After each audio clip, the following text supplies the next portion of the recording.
Esse é para ser um vídeo curto, tá? Eu espero que seja. E eu quero gravar as impressões que eu tive de um treino que eu fiz agora, que estava dentro de um processo de uma mentoria.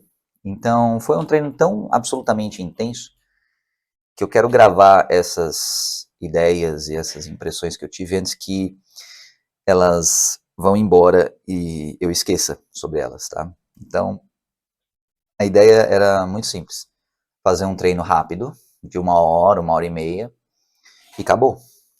Só que o treino acabou durando umas 4 horas, mais ou menos. E ele envolveu um nível de intensidade emocional cabulosa. Pelo que eu me lembro, tá? Começou com um nível de intensidade emocional típica, clássica, traumas emocionais vieram à tona e os combustíveis emocionais também. Como assim, Carbone? Que combustíveis emocionais do que você está falando, né? Para quem não sabe, treinar musculação, treinar artes marciais de maneira geral, mas principalmente musculação, esportes de alta intensidade, né? Então pensa corrida, por exemplo, né? Triatlo, musculação, enfim, maratonas. São esportes que exigem muito da tua mente e do teu corpo.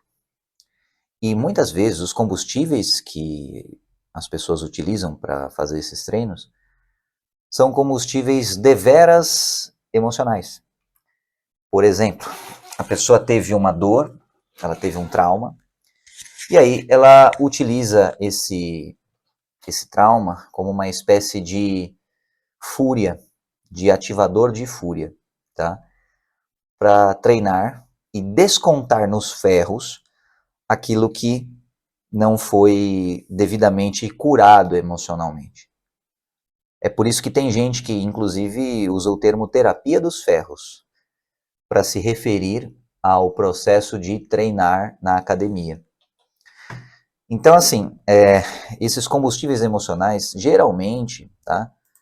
Geralmente são abandono, rejeição, feridas emocionais de maneira geral, mas quase sempre tem alguma coisa envolvendo rejeição, envolvendo tretas de relacionamentos diversos, traições, abandonos, feridas que a pessoa não sabe, mas tem a ver com o pai, tem a ver com a mãe, tem a ver com figuras de autoridade, e ela acaba, do jeito dela, subconscientemente, canalizando isso no treino, né?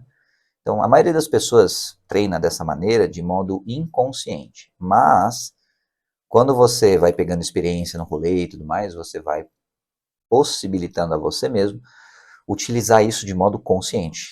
E aí são outros 500, quando você acaba trazendo para o modo consciente, né? Então, levei lá o mentorado e para passar no processo seletivo dessa mentoria que ele quer, ele precisaria sobreviver a um treino comigo.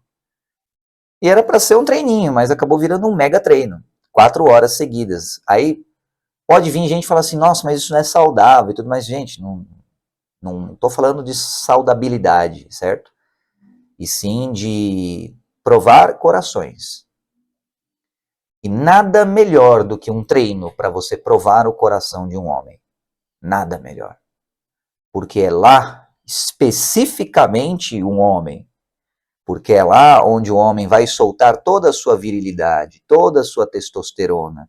E aí você vai avaliar se o cara, como é que ele vai interagir com figura de autoridade, ou condutor, ou treinador, ou instrutor que está com ele, né?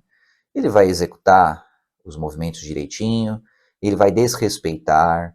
Como é que vai ser essa postura? Isso é algo que deve ser avaliado. Agora, qual que será a dosagem de respeito e de bajulação ou admiração excessiva, sabe? Uma coisa assim, meio que colocar num pedestal. Porque qualquer treinador, qualquer, enfim, personal e tudo mais, é tão ser humano quanto você, cara.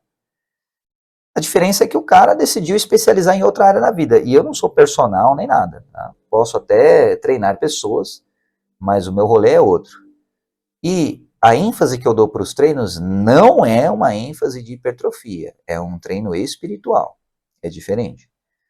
Ah, por que treinar o espiritual? Porque do espiritual vem o almático e das suas almas, melhor dizendo, né, da sua alma, você, pessoa que está assistindo, das almas das pessoas vem o que? As emoções, a sede das emoções e a mente.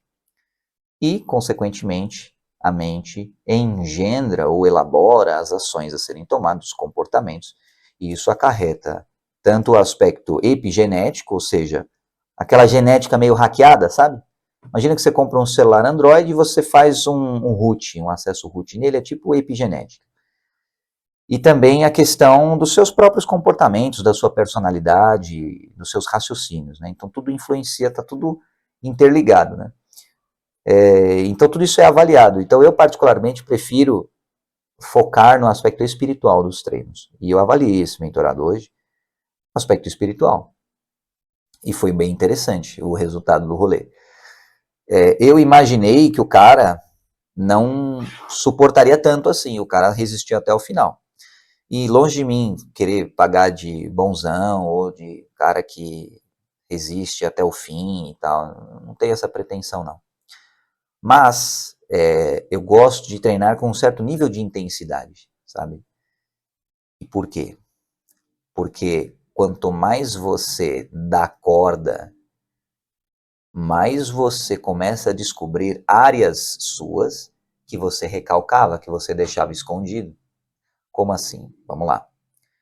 Você tem uma área da sua personalidade, do seu ego, que você recalca. O que é isso? Você finge que não existe, você coloca para debaixo do tapete.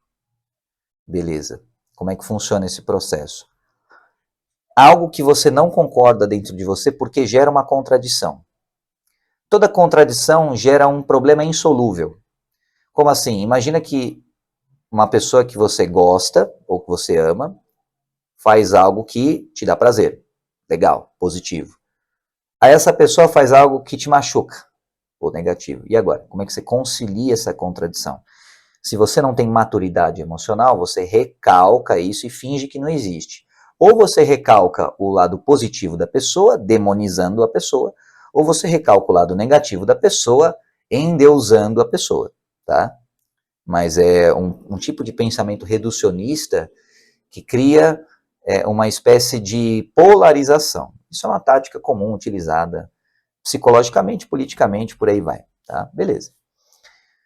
Então, dar vazão ao aspecto visceral no treino nada mais é do que você dar vazão ao aspecto animalesco intrínseco que existe no homem. Mas por que essa ênfase no homem, você pode me perguntar? Muito simples, porque o homem tem um corpo que é, digamos assim, ele brilha mais quando ele faz exercício físico. O homem, ele tem um potencializador do corpo. Ele potencializa o corpo até limites que uma mulher, por melhor que seja, ou por mais anabolizantes que tome, não vai conseguir superar em termos de força e por aí vai. Então, a seara do corpo é o homem. Mas a seara do emocional, entende? E esse é o ponto interessante de se treinar com intensidade.